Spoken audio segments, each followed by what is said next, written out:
नमस्कार साथियों, स्वागत है आपका हमारे YouTube channel basic solution coaching centre Shri Ganganagar. तो बेसिक सॉल्यूशन कोचिंग सेंटर आपके लिए लेके आया है फ्री ऑफ कॉस्ट एसआई की भर्ती के लिए। तो एसआई की भर्ती के लिए यानी आपके जो फर्स्ट पेपर है, तो एसआई की भर्ती का जो फर्स्ट पेपर है उसके लिए सबसे महत्वपूर्ण क्लासें जिसमें आपको मिलने वाली हैं सभी टॉपिक, यानी आपके पाठ्यक्रम में जितने भी टॉपिक हैं उनको आपको YouTube पे व्याख्या के साथ करवाया जाएगा।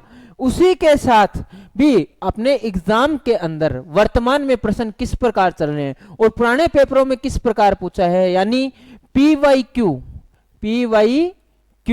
और एमसीक्यू, आपको पूरे पेपर का व्याख्या सहित प्रश्नों को हल करवाया जाएगा। साथ में पूरा पेपर जितने भी अपने टॉपिक है उसको अपने पूरी व्याख्या से यहीं पे अध्ययन करेंगे। तो आपको एसआई के पेपर के लिए कहीं और जाने की आवश्यकता नहीं है। अब आपको घर बैठे अपने YouTube channel basic solution coaching centre Shri Ganganagar, तो घर बैठे ही आप अपनी तैयारी कर सकते हैं। तो चलिए आज अपने शुरू करते हैं। एक सबसे पहला एक छोटा सा टॉपिक है, कौन सा, भाषा के टॉपिक से अपना आज शुभारंभ करते हैं, जिसमें अपने जानेंगे भी भाषा क्या चीज है, ठीक है, इसको पढ़ना आवश्यक क्यों है, तो इसके बारे में अपने जरूर पढ़ेंगे। तो साथ में एक बात ध्यान रखिएगा, जैसे आपके किसी भी सिलेबस में इस टॉपिक का कहीं भी उल्लेख नहीं मिलता, लेकिन इस पेपर से कहीं ना कहीं 1 से 2 प्रश्न आपको अवश्य मिलेंगे। तो चलिए अपने शुरू करते हैं अपना पहला ही टॉपिक। तो बात करते हैं आज अपने टॉपिक के बारे में, भाषा के बारे में। तो सबसे पहले अपने बात करें भाषा के बारे में, इस शब्द का निर्माण किस प्रकार हुआ है। तो देखिए भी भाषा शब्द का निर्माण किस प्रकार हुआ है। तो संस्कृत भाषा के बास धातु में टाप प्रत्यय के योग से आपका कौन सा शब्द बना है, भाषा शब्द बना है। किससे बना है भी, संस्कृत भाषा के भास धातु में टाप प्रत्यय के योग से आपका शब्द बना है, भाषा शब्द बना है। तो चलिए बात करते हैं भाषा शब्द के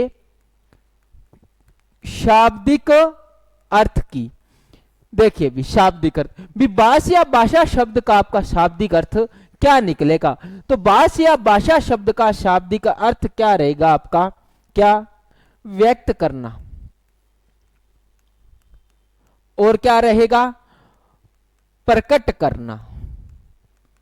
या तो बोल सकते हो व्यक्त करना, या आप क्या बोल सकते हो, प्रकट करना बोल सकते हो। देखिए भी अब मैं बात करूं भाषा किसे कहा जाता है भी। अब तो अपनों ने बात की क्या, भाषा शब्द का निर्माण क्या है, किस प्रकार हुआ है, प्लस में एक बात और की अपनों ने भी, भाषा शब्द का निर्माण किस प्रकार हुआ है और भाषा शब्द का शाब्दिक अर्थ क्या है, यानी शब्द के अनुसार अर्थ क्या निकलता है। तो भाषा शब्द का आपका शाब्दिक अर्थ क्या निकला, व्यक्त करना और प्रकट करना। अब मैं बात करूं भी भाषा किसे कहा जाता है।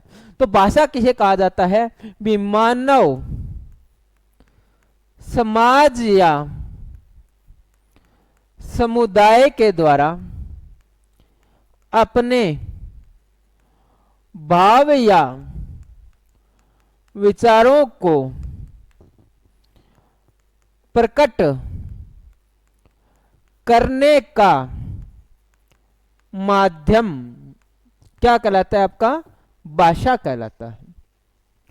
भी क्या लाइन पढ़ी अपनों ने, क्या परिभाषा पढ़ी भी, मानव समाज या समुदाय के द्वारा अपने भाव या विचारों को प्रकट करने का माध्यम आपका क्या रहता है, भाषा रहता है। मतलब क्या हुआ, यानी आपके मन में जितने भी भाव चल रहे हैं या विचार चल रहे हैं उनको व्यक्त या प्रकट करने का आपका माध्यम क्या रहता है, भाषा रहता है। यानी भाषा आपका क्या करती है, विचारों को आदान प्रदान के एक मीडियम या माध्यम का कार्य करती है। ठीक है, अब देखिए अब यहीं पे अपनों ने बात की भाव या विचार भी। देखिए अपनों ने शाब्दिक अर्थ में भी तो यही पढ़ा था, क्या पढ़ा था भी, अपने भाव या विचारों को व्यक्त करना या प्रकट करना। अब भी क्या व्यक्त कर रहे हैं, क्या प्रकट कर रहे हैं, तो वो क्या प्रकट कर रहे हैं, अपने भाव या विचार। अब यहीं पे एक प्रश्न उठता है आपसे भी, अब ये भाव या विचार कहते किसे हैं? भी अपनों ने ये तो जान लिया भी मानव समाज या समुदाय के द्वारा अपने भाव या विचारों को प्रकट करने का माध्यम क्या रहेगा? आपका भाषा रहेगा। क्या रहेगा? भाषा रहेगा। तो अब अपने बात करते हैं, अब ये भाव या विचार क्या चीज है। तो चलिए बात करते हैं भाव या विचारों के बारे में। आपसे पूछा जाए भी भाव या विचार क्या चीज है? भाव या विचार क्या पूछा जाए? भाव या विचार किसे कहा जाता है? ठीक है, भी अपने से कोई नॉर्मल ही कोई आपसे पूछ ले, आपका बड़ा भाई, छोटा भाई, ये भाव या विचार किसे कहा जाता है? तो किसे कहा जाता है? भी आत्मा की, आत्मा की मूक व अध्वन्यात्मक इकाई क्या कहलाती है? आपकी विचार या भाव। भाव या विचार क्या चीज है? आत्मा की मूक व अध्वन्यात्मक इकाई क्या कहलाती है? आपकी भाव या विचार कहलाती है। अब ये आत्मा की मूक व अध्वन्यात्मक इकाई का मतलब क्या हुआ? मतलब क्या है? अब मूक का मतलब क्या होता है? गूंगा। क्या होता है? गूंगा। या अध्वन्यात्मक यानी आपके जो मन में भाव या विचार चल रहे हैं तो वो क्या है? अध्वन्यात्मक है या मूक है। कैसे हैं? मूक है। मूक का मतलब आपको पता चल गया होगा भी क्या बोलते हैं? भी गूंगा, यानी जिसकी कोई ध्वनि ना हो। यानी अब इनकी कोई ध्वनि नहीं है तो इनको प्रकट करने का माध्यम आपका क्या रहेगा? भाषा रहेगा। क्या रहेगा? भाषा। तो क्या हुआ? आत्मा की मूक व अध्वन्यात्मक इकाई आपकी क्या कहलाएगी? भाव या विचार। पूछा गया प्रश्न है भी भाव या विचार किसे कहा जाता है? तो किसे कहा जाता है? आत्मा की मूक व अध्वन्यात्मक इकाई आपकी क्या कहलाएगी? भाव या विचार कहलाएगी। तो चलिए अपने बढ़ते हैं। अब ये तो अपनों ने जान लिया भी भाव या विचार किसे कहा जाता है, भाषा किसे कहा जाता है। अब अपने बात करें माध्यमों की। आपसे क्या पूछा जाए? भी भाषा के माध्यम होते हैं। भाषा के माध्यम। क्या प्रश्न आया? आपसे सीधा सा प्रश्न पूछा गया भी भाषा के माध्यम होते हैं। तो भाषा से अगर आपसे सीधा सा दो प्रश्न आए हैं भाई, एक तो पूछा गया भाषा के माध्यम होते हैं, एक पूछा गया भाषा के प्रयोग के आधार पर, प्रयोग के आधार पर भाषा के माध्यम कितने होते हैं। दो प्रकार के प्रश्न हैं, अंतर क्या है अभी जानेंगे अपने। तो सबसे पहले प्रश्न आया आपका भी भाषा के माध्यम कितने हैं, और दूसरा पूछा भाषा के प्रयोग के आधार पर माध्यम, भाषा के प्रयोग के आधार पर माध्यम। तो सबसे पहला क्या आया? भाषा के माध्यम। तो अगर सीधा सा प्रश्न आपसे पूछा जाए भी भाषा के माध्यम कितने होते हैं, तो भाषा के माध्यम होते हैं दो। कितने साथियों? दो। कौन कौन से? मौखिक और दूसरा कौन सा होगा? लिखित।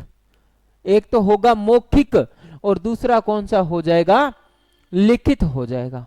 मौखिक और लिखित। अब आपसे पूछा जाए भाषा के प्रयोग के आधार पर माध्यम, तब हो जाएंगे आपके तीन। कितने माध्यम हो जाएंगे? तीन माध्यम हो जाएंगे। अब कौन कौन से? पहला तो यही हो जाएगा मौखिक, दूसरा लिखित और तीसरा कौन सा हो जाएगा? सांकेतिक। मौखिक, लिखित और तीसरा माध्यम कौन सा हो गया? सांकेतिक हो जाएगा। ठीक है। अगर पूछा जाए भाषा के माध्यम कितने हैं, तो कितने हैं? दो, मौखिक, लिखित। लेकिन प्रयोग के आधार पर पूछा जाए तो कितने माध्यम हैं? तीन, मौखिक, लिखित और सांकेतिक। अब ये प्रयोग के आधार पर माध्यम तीन क्यों माने गए हैं, तो चलिए अपने इसके बारे में बात करें। अब देखिए, आपके मन में जो भी भाव या विचार चले तो आप उनको मौखिक रूप से यानी बोलकर पूर्ण रूप से प्रकट कर सकते हो, लिखकर पूर्ण रूप से प्रकट कर सकते हो, लेकिन सांकेतिक रूप से आपके मन के जितने भी भाव या विचार हैं उनको आप पूर्णतः या पूर्ण रूप से उनको प्रकट नहीं कर सकते। इसलिए सांकेतिक को किसमें लिया गया है? आपका किसमें लिया गया है? प्रयोग के आधार पर लिया गया है। भी ये माध्यम जरूर है लेकिन एक अपूर्ण सा माध्यम है जिसके लिए इसे क्या किया गया, सांकेतिक रूप में शामिल कर लिया गया है। तो चलिए अपने बात करते हैं नेक्स्ट। अब आपसे ये तो अपनों ने बात की किसके बारे में, भाषा के बारे में बात कर ली। अब बात करते हैं किसके बारे में, राजभाषा के बारे में। कैसे, किस शब्द के बारे में, राजभाषा के बारे में। तो सबसे पहले आपसे प्रश्न पूछा गया, क्या प्रश्न पूछा गया भी राजभाषा कैसा शब्द है। प्रीवियस ईयर के अंदर कई बार इस प्रश्न को पूछा भी गया है भी राजभाषा कैसा शब्द है। तो राजभाषा कैसा शब्द है आपका, संवैधानिक शब्द है। कैसा शब्द है, संवैधानिक शब्द है। अब भी ये शब्द संवैधानिक क्यों लिखा, संवैधानिक क्यों नहीं लिखा, संवैधानिक क्यों नहीं लिखा, कारण क्या है। तो चलिए अपने बात करते हैं इस शब्द का निर्माण किस प्रकार हुआ है। ठीक है, तो सबसे पहले मैं बात करूं आपका मूल शब्द क्या है, संविधान शब्द है। कैसा शब्द है, संविधान शब्द है। लेकिन मैं बात करूं इसमें प्रत्यय कौन सा जोड़ा गया है, इक प्रत्यय पर जोड़ा गया है। कौन सा प्रत्यय जोड़ा गया है, इक प्रत्यय जोड़ा गया है। और आपका जो इक प्रत्यय है ये क्या करता है, शब्द के अंत में और प्रारंभ में दो जगह परिवर्तन करेगा। कितने प्रकार के परिवर्तन करेगा, दो जगह परिवर्तन करेगा। अब दो परिवर्तन करेगा लेकिन ये कौन से परिवर्तन करेगा, देखिए। अब नए अंत में जो भी स्वर जुड़ा होगा उसे तो बाहर निकाल देगा और ज्यों का त्यों जुड़ जाएगा। भी अंत में इतना ही करेगा, यानी जो भी स्वर जुड़ा हुआ है उसे बाहर निकाल देगा और ज्यों का त्यों जुड़ जाएगा। अब मैं बात करूं प्रथम की, भी प्रारंभ में क्या बात करेगा। प्रारंभ में ये क्या करेगा, यदि उस शब्द के अंदर प्रारंभ में अगर ए स्वर जुड़ा हुआ है तो उसको किस में बदल देगा, आ में बदल देगा। और यदि क्या जुड़ा हुआ है, ई ए स्वर जुड़ा हुआ है, कौन कौन से, ई ए स्वर जुड़े हुए हैं तो उसको बदल देगा ऐ में। किस में बदल देगा, ऐ में बदल देगा। और यदि जुड़े हुए हैं ऊ और ओ स्वर जुड़े हुए हैं तो उसको बदल देगा किस में, आओ में। और यदि इसमें अगर री स्वर जुड़ा हुआ है तो उसको बदल देगा आर में। यानी प्रारंभ में ये चार परिवर्तन करेगा। यदि शब्द के अंदर क्या ए या ए स्वर जुड़ा हुआ है तो किस में बदल देगा, आ में बदल देगा। अगर ई ए स्वर जुड़ा हुआ है तो किस में बदल जाएगा, ऐ में बदल जाएगा। और यदि ओ स्वर जुड़ा हुआ है तो किस में बदल जाएगा, आओ में बदल जाएगा। और यदि री स्वर जुड़ा हुआ है तो किस में बदल जाएगा, आपका आर में बदल जाएगा। तो चलिए अपने बात करते हैं अपने शब्द की। तो इसमें स के अंदर स्वर कौन सा है, ए स्वर है तो किस में बदल जाएगा, आ में बदल जाएगा। तो स से क्या बना दिया, सा बना दिया। आगे विधान, विधा और पीछे क्या है, न, और इसके अंदर प्रत्यय कौन सा जुड़ गया, इक। तो कैसा शब्द बना आपका, संवैधानिक शब्द बन गया। कैसा शब्द बन गया, संवैधानिक शब्द बन गया। आई बात समझ में। अगर यहां से अगर आपको बात समझ में नहीं आई तो अपने बात करते हैं एक और उदाहरण की। जैसे मैंने क्या लिखा, इतिहास में प्रत्यय जोड़ दिया आपका इक प्रत्यय। कौन सा प्रत्यय जोड़ दिया, इक प्रत्यय। तो अंत में स्वर था, बाहर निकाल दिया और ज्यों का त्यों जोड़ दिया। और प्रारंभ में क्या परिवर्तन करेगा, अब आगे प्रारंभ में स्वर कौन सा आ गया आपका, ई स्वर आ गया, जो किस में बदल जाएगा, अब आपका ए में बदल जाएगा। जैसे देखिए भी पीछे बात की थी, अगर ई ए स्वर आए तो किस में बदलेगा, ऐ में बदल जाएगा। किस में बदल जाएगा, ऐ में बदल जाएगा। तो चलिए बात करते हैं। तो ई किस में बदलेगा, ऐ में। तो क्या शब्द बना आपका, ऐतिहासिक शब्द बन गया। कैसा शब्द बन गया, ऐतिहासिक। जैसे मैं बात करूं पुराण के अंदर अगर इक प्रत्यय जोड़ा जाए तो क्या शब्द बनेगा, क्या बनेगा, पौराणिक शब्द बन जाएगा। क्योंकि उसके अंदर प्रारंभ में ऊ स्वर था जो किस में बदल जाएगा, ओ में बदल जाएगा। किस में बदल जाएगा? ओ। तो क्या बनेगा? पौराणिक। कैसा शब्द बन जाएगा? पौराणिक शब्द बन जाएगा। आगे चलिए अपने बात करते हैं वापस भी। राजभाषा कैसा शब्द हो गया आपका? संवैधानिक शब्द हो गया। कैसा शब्द हो गया? संवैधानिक शब्द हो गया।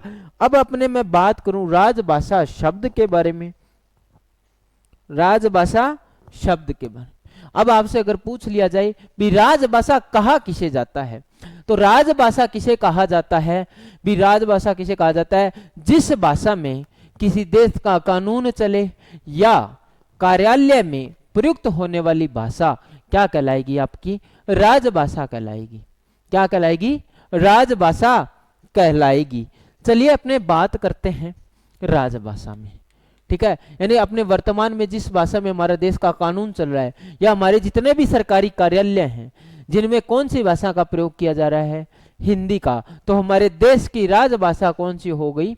हिंदी हो जाएगी। कौन सी हो जाएगी भाई? हिंदी हो जाएगी। अब देखिए राजभाषा कौन सी है? हिंदी है।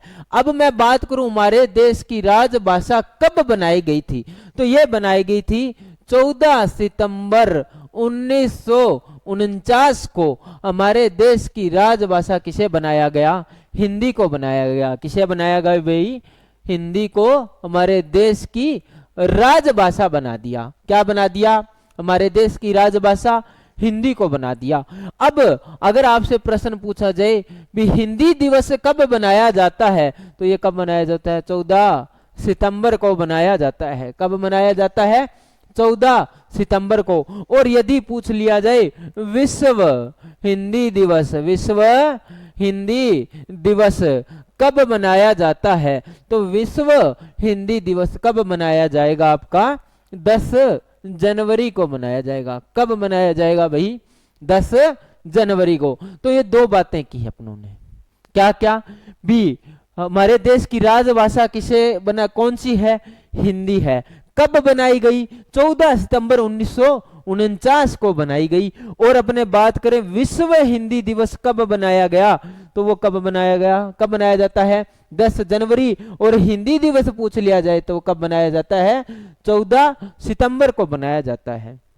अब अगर आपसे पूछ लिया जाए क्या भी, ये तो हिंदी दिवस के, अब पूछ लिया जाए राजभाषा आयोग का गठन किसका? राजभाषा आयोग का गठन। क्या पूछा गया? राजभाषा आयोग का गठन कब किया गया? तो ये कब किया गया? कब किया गया भी? 1955 में किया गया था। कब किया गया? 1955 में राजभाषा आयोग का गठन किया गया। और किसकी अध्यक्षता में किया गया? क्या पूछा गया? किसकी अध्यक्षता में किया गया था? तो किसकी अध्यक्षता में? बी जी खेर की अध्यक्षता में। किसके अध्यक्षता में किया गया?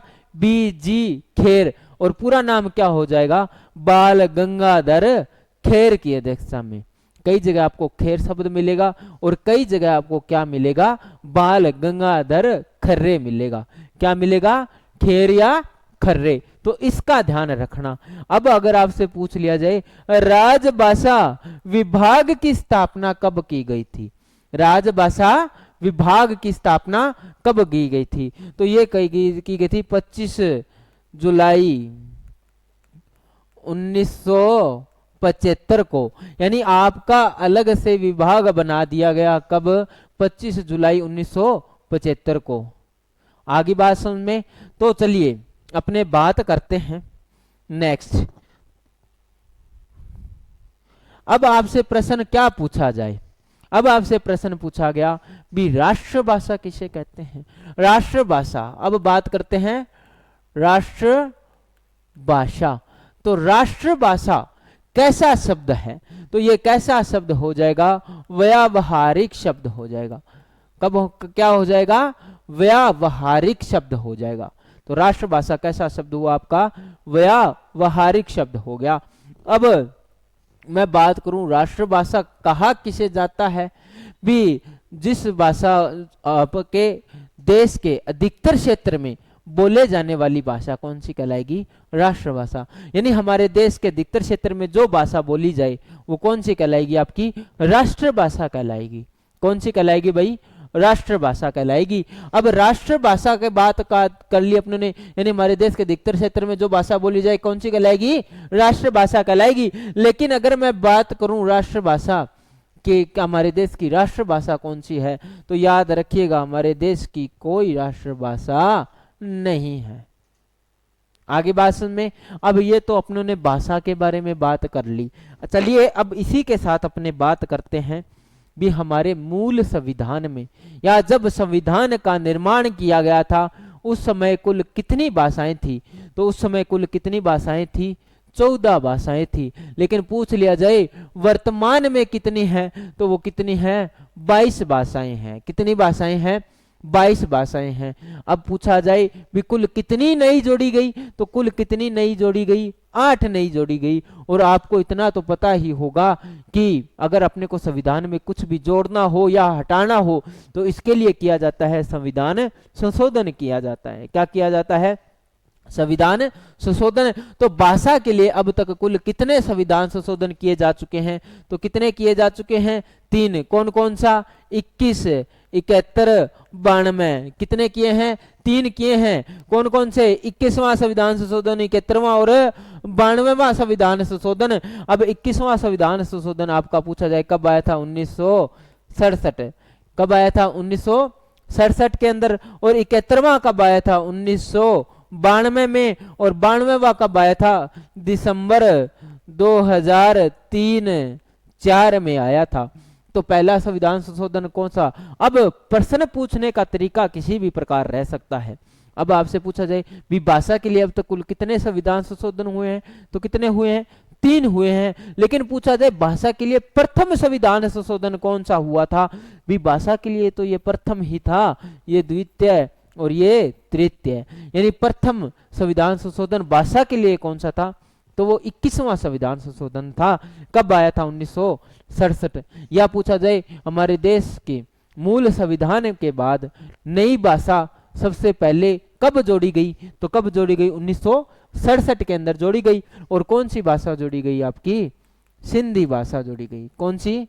सिंधी भाषा जोड़ी गई। अब 71वां संविधान संशोधन की अगर मैं बात करूं तो 71वां संविधान संशोधन कब आया था? 1992 में। ट्रिक क्या होगी इसकी? नमक होगी भाई। कौन सी होगी? नमक होगी। न से नेपाली, न से नेपाली, मैं से मणिपुरी, मैं से मणिपुरी, कैसे कोंकणी, कैसे कोंकणी। तो क्या होगा? न से नेपाली, मैं से मणिपुरी, कैसे कोंकणी। तो ये क्या है आपकी? कौन सा है? तो ये है आपका भाषा के लिए दूसरा। और कौन सा है? 71वां संविधान संशोधन कब आया था? 1992 में। तो ट्रिक क्या है इसकी? कौन सी है? नमक। न से नेपाली, मैं से मणिपुरी और कैसे कोंकणी। तो ये क्या है? आपके संविधान संशोधन है भाई। ठीक है। अब देखिए, अब आता है आपका 92वां संविधान संशोधन। अगर आपसे पूछा जाए भी 92वां संविधान संशोधन कब आया था, तो ये था दिसंबर 2003-4 के अंदर। और ट्रिक पूछी जाए तो क्या होगा? बोडो मास होगा। क्या होगा? बोडो मास होगा। अब बो से बोडो, बो से बोडो, डो से डोगरी, डो से डोगरी, मैं से मैथिली, मैं से मैथिली और सै से संथाली, सै से संथाली। तो कितनी भाषाएं हो गई? 3 भाषाएं हो गई। कौन कौन सी हो गई? बोडो, डोगरी, मैथिली, संथाली। कितनी भाषाएं हैं? 4 भाषाएं हैं। कौन कौन सी? बोडो, डोगरी, मैथिली, संथाली। किस प्रकार हुई? बोडोमास, बो से बोडो, डो से डोगरी, मैं से मैथिली और सै से संथाली, मैथिली और संथाली। अब आपसे पूछा जाए सीधा सा प्रश्न, क्या भी 71वें संविधान संशोधन में कौन सी भाषा जोड़ी गई थी? 71वें संविधान संशोधन में कौन सी भाषा जोड़ी गई थी? तो 71वें संविधान संशोधन में कौन सी भाषाएं जोड़ी गई थी? तो 3 भाषाएं जोड़ी गई थी। कौन कौन सी? नेपाली, मणिपुरी, कोंकणी। कौन कौन सी है? नेपाली, मणिपुरी, कोंकणी। आगे बात समझ में। अब देखिए, अब ये तो सारी बात हो गई। अब आपसे पूछ लिया, वैसे तो 22 हो गई, लेकिन एक सीधा सा छोटा सा प्रश्न क्या पूछा आपसे भी 23वीं कौन सी 23वीं भाषा के रूप में प्रस्तावित कौन सी है, पारित नहीं हुई अभी तक, क्या है केवल प्रस्तावित है, और वो कौन सी रहेगी आपकी, कौन सी रहेगी भाई, आपकी राजस्थानी भाषा रहेगी।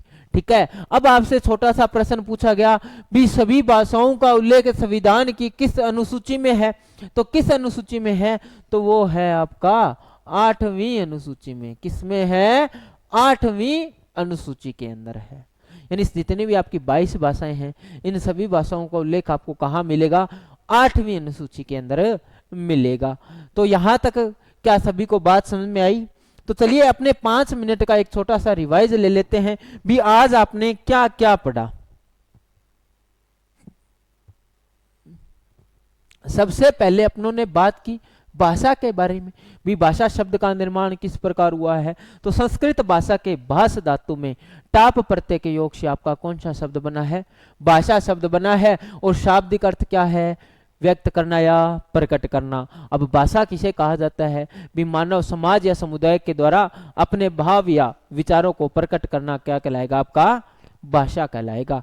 अब मैं बात करूं भाषा के माध्यमों के बारे में, तो भाषा के माध्यम कितने हैं, भाव या विचार रह गया भाई, भाव या विचार किसे कहा जाता है, आत्मा की मूक व अध्यात्मक इकाई आपकी क्या कहलाएगी, भाव या विचार कहलाएगी। अब भाषा के माध्यम के 2 प्रश्न आपको बताए हैं। भाषा का अगर सीधा सा प्रश्न पूछ लिया जाए आपसे भी भाषा के माध्यम होते हैं, तो भाषा के 2 माध्यम होते हैं, कौन कौन से, मौखिक लिखित। लेकिन पूछा जाए भाषा के प्रयोग के आधार पर माध्यम, तो 3 हो गए, मौखिक, लिखित, सांकेतिक। आगे यहां तक बात समझ में ठीक है। अब अपने बात करते हैं नेक्स्ट, राजभाषा के बारे में बात की। तो राजभाषा किसे कहा जाता है, कैसा शब्द है, तो कैसा शब्द है, संवैधानिक शब्द है। और राजभाषा किसे कहेंगे भी, जिस भाषा में हमारे देश का कानून चले या कार्यालय में प्रयुक्त होने वाली भाषा कौन सी कहलाएगी, आपकी राजभाषा कहलाएगी। कौन सी भाषा कहलाएगी, राजभाषा कहलाएगी। और अब मैं बात करूं नेक्स्ट क्या बात की अपनों ने, राजभाषा कहा, अब हमारे देश की राजभाषा कौन सी है, तो वो कौन सी है, हिंदी है। कब बनाई गई थी, 14 सितंबर 1949 को बनाई गई थी। और अगर आपसे पूछ लिया जाए इसलिए हमारे हिंदी दिवस कब मनाया जाता है, 14 सितंबर को। और विश्व हिंदी दिवस कब मनाया जाता है, तो वो मनाया जाता है 10 जनवरी को। और राजभाषा आयोग का गठन कब किया गया, तो वो कब किया गया था, बताएं भाई, राजभाषा आयोग का गठन, तो वो कब किया गया था, कब किया, 1955 में। किसके अध्यक्षता में, BG खर्रे या खेर के, पूरा नाम क्या बोला था, बाल गंगाधर खर्रे की अध्यक्षता में किया गया भाई। आगे अपने बात करें भी, राजभाषा विभाग की स्थापना 25 जुलाई 1975 को किसकी स्थापना की गई थी, आपकी राजभाषा विभाग अलग से बना दिया गया। अब इसके बाद अगर अपने बात करें क्या, राष्ट्रभाषा, तो राष्ट्रभाषा आपका कैसा शब्द है, व्यावहारिक शब्द है। कैसा शब्द है, व्यावहारिक शब्द है। और राष्ट्रभाषा किसे कहा जाता है भी, हमारे देश के बाहुल्य क्षेत्र में बोले जाने वाले, बाहुल्य या अधिकतर क्षेत्र में बोले जाने वाली भाषा को अपने क्या कहेंगे, राष्ट्रभाषा कहेंगे। आगे बात, और अगर आपसे पूछा जाए हमारे देश की राष्ट्रभाषा कौन सी है, तो वो कौन सी है, हमारे देश की कोई राष्ट्रभाषा नहीं है। अब इसके बाद अपनों ने क्या बात की, अब आपसे क्या पूछा जाए भी, हमारे मूल संविधान में या संविधान निर्माण के समय कुल कितनी भाषाएं थी, तो 14 भाषाएं थी। लेकिन वर्तमान में कितनी है, वो है 22 हैं। कुल कितनी नई जोड़ी गई, 8। तो भाषा के लिए प्रथम संविधान संशोधन कौन सा था भी, अब तक भाषा के लिए 3 संविधान संशोधन किए जा चुके हैं। कौन कौन से, 21, 71, 92। 21वां कब आया था, 1967 के अंदर कौन सी भाषा जोड़ी गई, सिंधी भाषा। फिर आया आपका 71वां संविधान संशोधन, तो कब आया था, 1992 के अंदर आया था। ट्रिक क्या थी, नमक, न से नेपाली, मैं से मणिपुरी और कै से कोंकणी। और इसके बाद आया आपका क्या, 92वां संविधान संशोधन कब आया था, कब आया था भाई, 92वां दिसंबर 2003, यानी आया तो दिसंबर 2003 के अंदर था, लेकिन पारित कब हुआ था, 2004 के अंदर हुआ था। तो इसकी ट्रिक क्या पढ़ी थी अपन लोगों ने, क्या पढ़ी थी, बोडो मास, बो से बोडो, डो से डोगरी, मैं से मैथाली और सह से संथाली। आगे भाषा में अब अपनों ने पढ़ा भी 23वीं भाषा के रूप में प्रस्तावित कौन सी है, तो वो कौन सी भाषा थी आपकी, कौन सी थी? आपकी अपनी राजस्थानी भाषा थी। अब इसके बाद में अपनों ने पढ़ा भी सभी जितनी भाषाएं हैं इनका उल्लेख संविधान की किस अनुसूची में मिलता है। तो किस अनुसूची में मिलता है? ये आपकी 8वीं अनुसूची में मिलता है। तो साथियों आशा करता हूं कि जितना आप लोगों ने पढ़ा है आपको समझ आया होगा, ठीक है। और अब से फिर दिल्ली आपको इस टॉपिक, जब ये टॉपिक पूरा होगा आपके एमसीक्यू और पीवाईक्यू यहीं पे अपने करेंगे, टॉपिक होते इसके एमसीक्यू और पीवाईक्यू करवाए जाएंगे। तो साथियों जुड़ना ना भूलें और आप दिल्ली के एमसीक्यू पीवाईक्यू हल करते रहें। और आपकी जो सबसे महत्वपूर्ण भर्ती है एसआई, जिसमें 200 नंबरों की अकेली हिंदी है, तो इसके ऊपर साथियों अच्छे से अध्ययन करें, ध्यान लगाएं और ज्यादा से ज्यादा आप इसके ऊपर कार्य करें, ठीक है। तो चलिए साथियों धन्यवाद, मिलते हैं नेक्स्ट वीडियो के अंदर। जय हिंद, जय भारत।